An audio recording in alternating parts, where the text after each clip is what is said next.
मसूरी विधानसभा की सड़कों पर हुई चर्चा। कैबिनेट मंत्री गणेश जोशी ने देहरादून में विधानसभा स्थित कार्यालय में मसूरी विधानसभा की सड़कों के संदर्भ में लोक निर्माण विभाग के अधिकारियों की बैठक ली। बैठक में मंत्री ने मसूरी विधानसभा क्षेत्र के अंतर्गत कई दिनों से लंबित सड़क निर्माण कार्यों की समीक्षा करते हुए कहा कि 11 धनौल्टी मोटर मार्ग का निर्माण कार्य पूरा कर लिया जाए, जिसके निर्माण से धनौल्टी की दूरी लगभग 35 से 40 किलोमीटर तक कम हो जाएगी। साथ ही उन्होंने क्षेत्र के अंतर्गत पुल निर्माण और सहस्त्रधारा स्थित बाईपास मार्ग के निर्माण से जाम की समस्या से आमजन को निजात मिलेगी।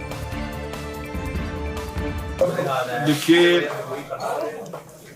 मेरे क्षेत्र की कुछ प्रमुख सड़कें हैं जो कई दिनों से लंबित है, जैसे 11 धनौल्टी मोटर मार्ग, उसको बनने के बाद धनौल्टी की दूरी कम से कम 35-40 किलोमीटर कम हो जाएगी। इस प्रकार बालागंज चामुसारी मोटर मार्ग, इसी प्रकार मेरे क्षेत्र के कई पुल व अन्य सड़कों की जो काफी दिनों से लंबित है। इसी प्रकार सहस्त्रधारा में एक बाईपास मार्ग, क्योंकि वहां पर जाम लगता है, बड़ा रोड जो है बाईपास की, इन सारे कामों की समीक्षा मैंने यहाँ पे की है। और एक क्योंकि 2019 से मैं इसका शिलान्यास कर चुका हूँ और शेष 4 किलोमीटर सड़क का घोषणा मैंने माननीय मुख्यमंत्री जी से अभी खेत में करवाई थी, वो त्रुटिवश धनौल्टी में चली गई। इन सारे विषयों को लेकर उनसे बातचीत हुई है। शीघ्र ही मुझे आश्वस्त किया है अपर सचिव ने कि शीघ्र ही उसका 15 दिन के अंदर उनका समाधान कर दिया जाएगा। और जो सड़कें हमारी स्वीकृत हुई हैं उनके शिलान्यास लोकार्पण भी शीघ्र किए जाएंगे। जैसे धोरण में करीब 3 फुट की सड़कें स्वीकृत हैं। इसी प्रकार बिलासपुर कांडली जतनवाला में भी लगभग 3 फुट की सड़कें स्वीकृत हुई हैं। वह सालावाला में, डुभालवाला में, इन क्षेत्रों में भी लगभग। हाईकोर्ट ने राज्य में अवैध रूप से आ रहे प्लास्टिक पर पूर्ण प्रतिबंध लगाने के लिए राज्य की सीमाओं पर राज्य कर और पुलिस चौकियों पर कड़ी नाकाबंदी करने तथा प्रतिबंधित प्लास्टिक की थैली के प्रवेश को रोकने के निर्देश भी दिए हैं। जनपद में सिंगल यूज प्लास्टिक पर प्रतिबंध को लेकर डीएम सोनिका ने अधिकारियों को सख्त निर्देश दिए हैं। उन्होंने अधिकारियों को प्रतिबंध के अनुपालन के लिए लगातार छापेमारी के साथ ही जन जागरूकता बढ़ाने के लिए कहा है। जैसे हम लोगों ने अभियान के रूप में से चला रखा है और सेक्टर और जोनल मजिस्ट्रेट भी बना रखे हैं, जिससे कि कहीं भी अगर पॉलीथीन मिलती है तो पहले तो हम जो हमारा प्रचार प्रसार का माध्यम है उससे, उसके बाद अगर चालान की ज़रूरत पड़े तो चालान की कार्रवाई करते हैं। रही बात बाहर से आने वाली, तो इसके लिए भी हमने बॉर्डर पे जो हमारी टीम्स हैं उनको हमने अलर्ट मोड में रख रखा है कि हमेशा चेक करें और कहीं कोई सूचना आती है तो उस पर कार्रवाई करें। और एक जनरल अवेयरनेस लोगों के बीच में हम लोग पैदा कर रहे हैं कि अपना बैग खुद लेके जाएं, जिससे उन्हें पॉलीथीन की आवश्यकता ना पड़े। और क्योंकि ये सब कलेक्टिवली काम होना है, प्रोडक्शन इसके जो सप्लाई हो रही है उस चेन को रोकना, दूसरा कंजम्पशन की चेन जो है उसको रोकना, और जनरल पब्लिक जो है वो किस तरह से इसको लेती है उसको देखना। तो ये तीनों चीज़ों पे हम लोग कार्रवाई कर रहे हैं।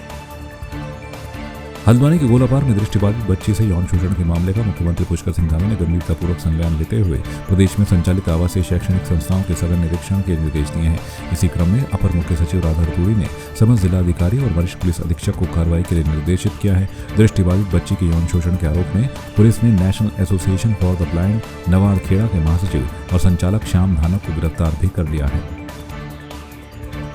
देखिए,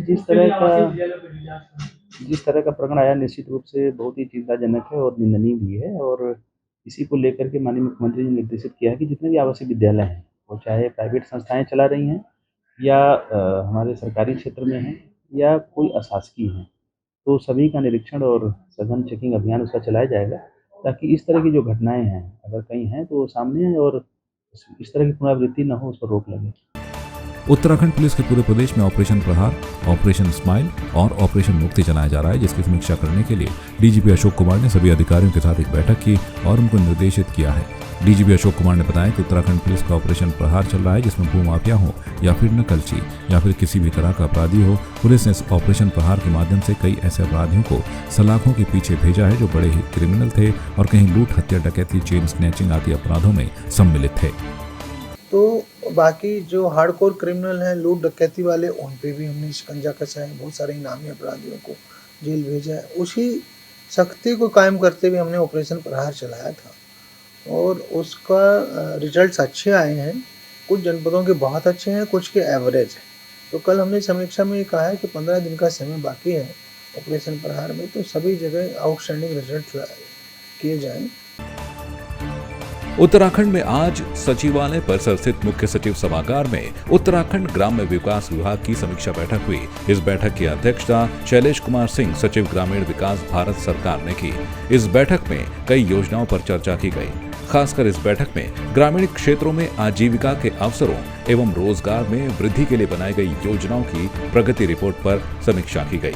आपको बता दें कि समीक्षा बैठक में NRLM, मनरेगा, PMAY, PMGSY, ग्रामीण वेग वृद्धि परियोजना रीप, DDUG, GKY आदि योजनाओं पर प्रगति रिपोर्ट प्रस्तुत की गई।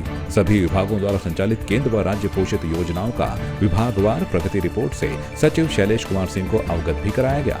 इस बैठक में सचिव शैलेश कुमार सिंह द्वारा सभी योजनाओं की पहुंच हर ग्रामीणों तक पहुंचाने के साथ ही कार्यों में तेजी और पारदर्शिता लाने के निर्देश भी दिए गए।